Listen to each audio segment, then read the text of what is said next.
thank everyone for coming out. This is the beginning of the final budget presentation of the Baker administration, and we're very pleased to start that process right here in the southern part of the county and Oxon Hill. And as always during these budget presentations, this is your opportunity to talk to us about how do you think we should actually allocate your dollars. It is your tax dollars that we're spending to make sure that Prince George's County is the best. Let me just say a couple of things. You know, we've been very proud over the last almost 8 years that in Prince George's County, not only have we improved economic development throughout the county, seen our crime rates drop, but this year we got information that Prince George's County is ranked 21 out of large counties in the United States. To put that in perspective, the nearest one to us in the Washington region that ranks above 100 is Loudoun County, which is ranked 55th, and Fairfax County, which is ranked 121. So we've been very proud of the fact that we're leading the Washington area and Maryland in job creation. Very proud of the fact that we've seen development throughout. And as I said, seen our crime rate this year reduce the homicide rates by 18%. We're about to, we broke ground on a brand new regional medical center, and we've seen improvements in our school system. So we feel really good about where we're going. Our finances are in a good place. The county doesn't have, as always, we want to be fiscally prudent and socially responsible. So that's the type of budget we want to present to the county council on March 15th. And so we look for your ideas. As always, we welcome ways for us to, if there are ways for us to get more revenues in, and if there are things you would like for us to cut, we look for that also. With that, Janice, you're going to give us the rules. Before I call the first speaker, I'd like to go over the rules for tonight's proceedings. First, I would like to ask everyone to put their cell phones on vibrate during tonight's hearing. In order to provide everyone the opportunity to present testimony this evening, a time limit of 3 minutes will be imposed. I will have a timer set for 3 minutes. When there's 30 seconds left, I will hold up a sign signifying 30 seconds left. Once the time has expired, an alarm will sound. Please be considerate of others and wrap up your comments at that time. Thank you. And our first speaker, hold on one second. See, all the directors and deputy directors thought I forgot about them, but I didn't in this last one. So just in case you have questions, we might point you out to one of our directors. I'm going to have them come up briefly and introduce themselves, even with Adam Ortiz, who is way up top. So come on down. Let's do that really quickly. Nicholas, you want to start us or kick us off? You must turn the mic on, they tell me.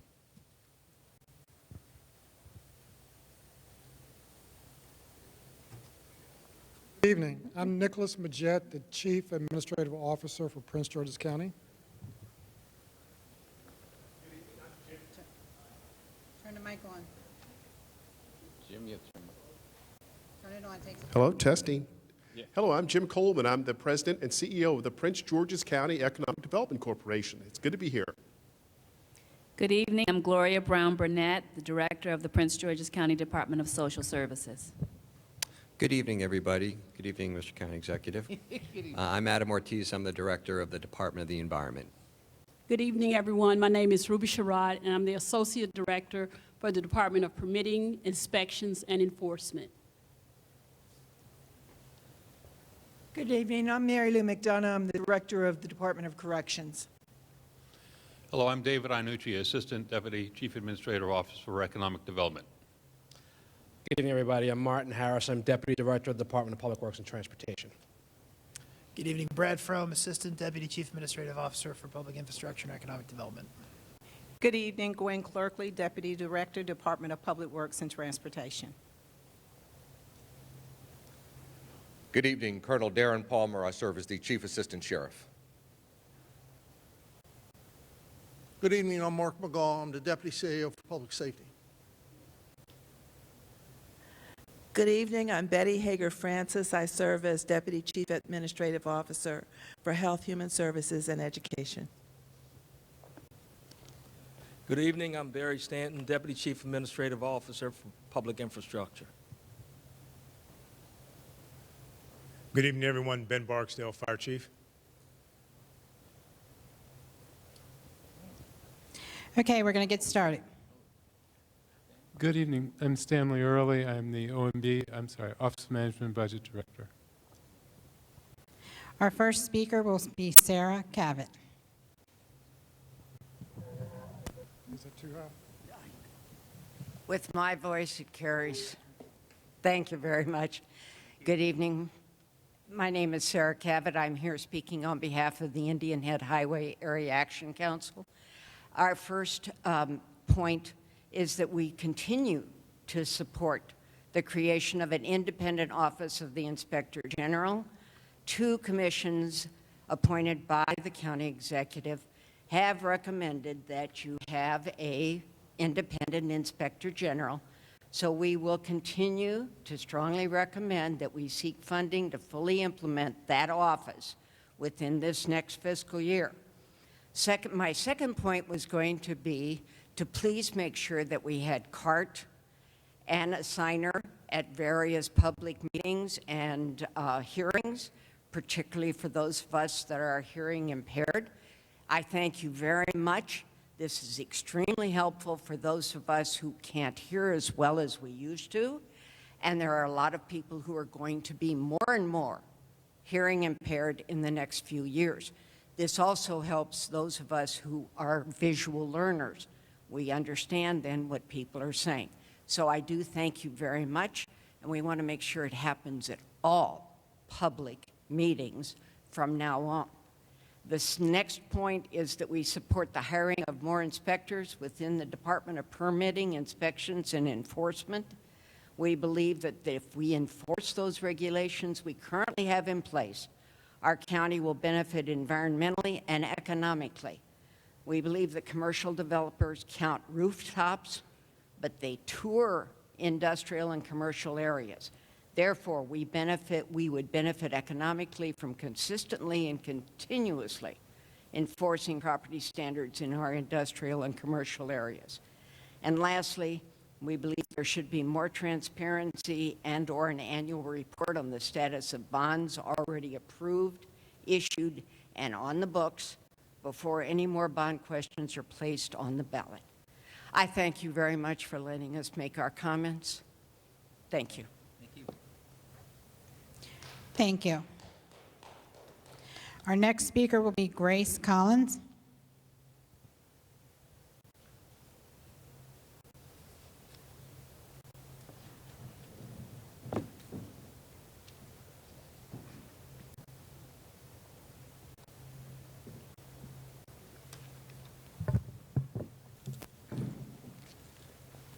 Thank you, County Executive Rushion Baker and the 2019 Budget Committee for this opportunity to let me share our cutting-edge concept for a workforce development plan called Telecaregiving.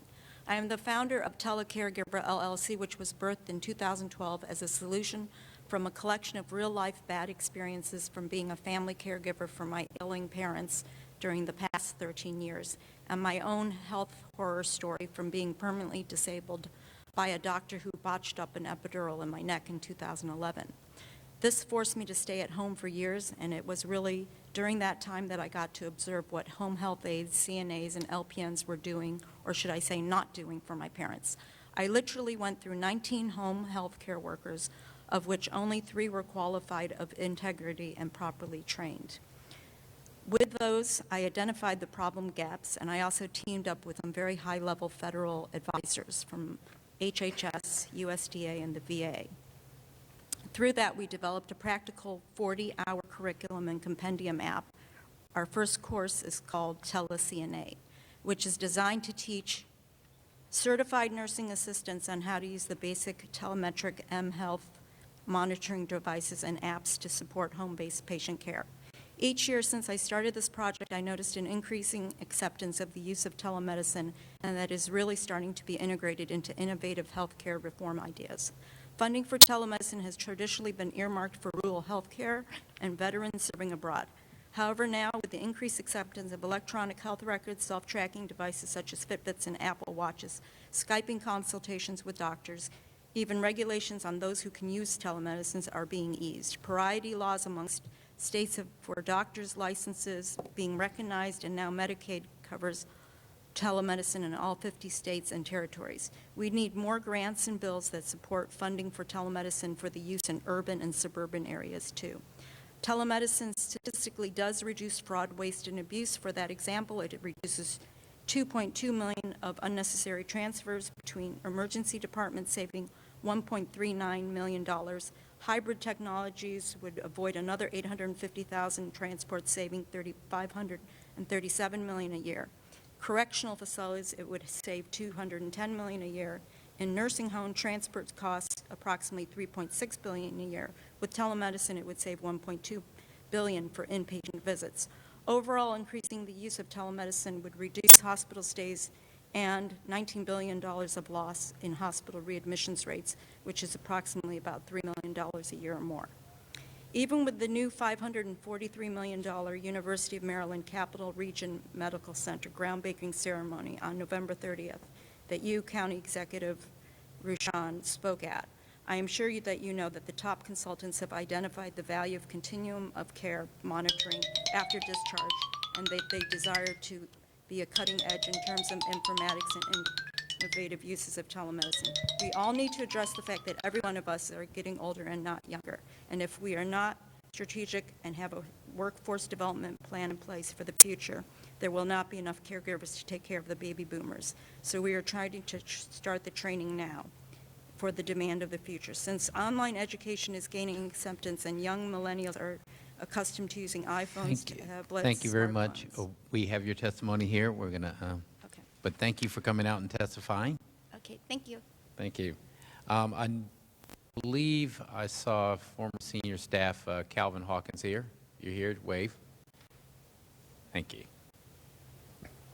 Can you please speak into the mic when you are speaking? Our next speaker is Tamara Davis Brown.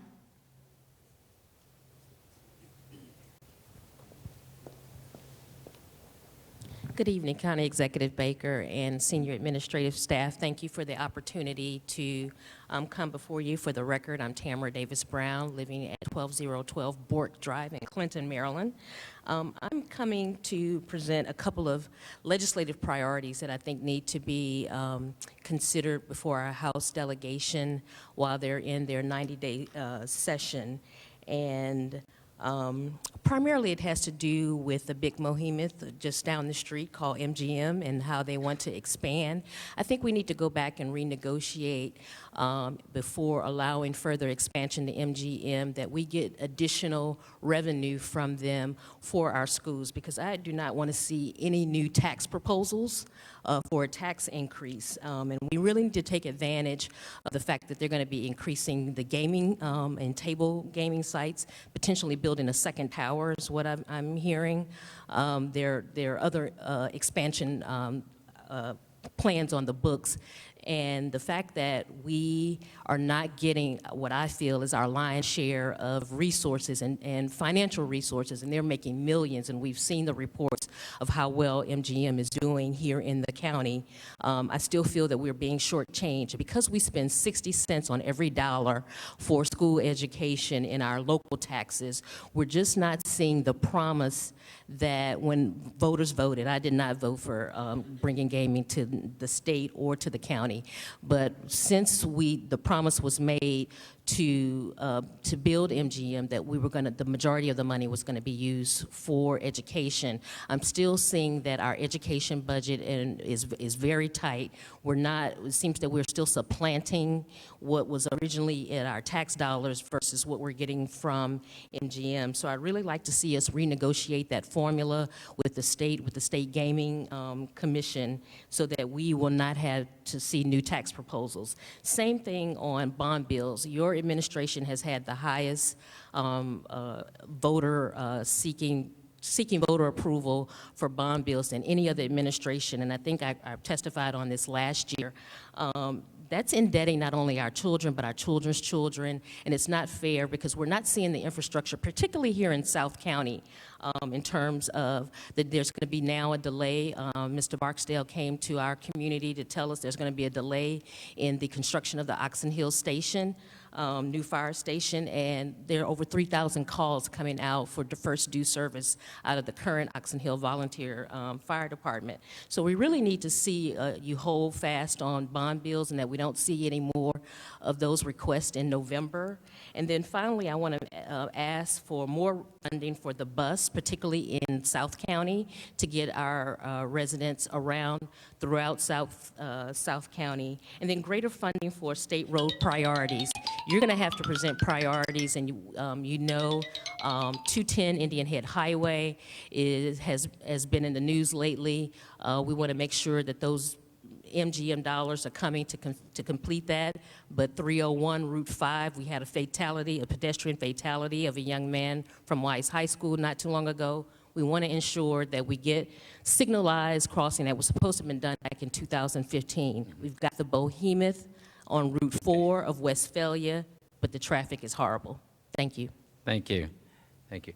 Let me just say one thing about, and we'll make sure we have all this in here, but just so the audience is clear on the MGM and the gaming, Ms. Brown is exactly right. That is an issue we have to take up with the state. The state legislature determines the split between state revenues and county revenues, and so the education funding that is supposed to come down from the state is determined by those. So we will definitely bring this up with our delegation. It's a concern, quite honestly, that we've raised with them. That we found that the money that was coming down, supposedly coming down to the local jurisdictions for education at the state level is being supplanted. We always thought that should be in addition to, and that's something we've raised with our delegation, and we'll continue to do that. Lori Argos.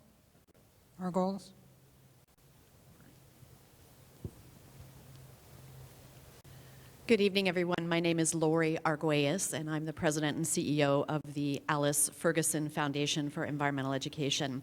And I'm really here as much as anything to say thank you, Mr. County Executive, for the investments that you've made, not only in transforming communities, but also in transforming our county writ large. You've made a strong investment in education, and like others tonight, I would like to call on you to continue to make this budget your last and best budget, at least as county executive, and to continue to invest in experiential education opportunities. Those are critically important to our students in Prince George's County, and the state of Maryland, I'd point out, is still the only state that has environmental literacy graduation requirements for its high school students. So let's keep up the good work here in Prince George's County. I'd also like to commend you on the work that has been done in transforming neighborhoods.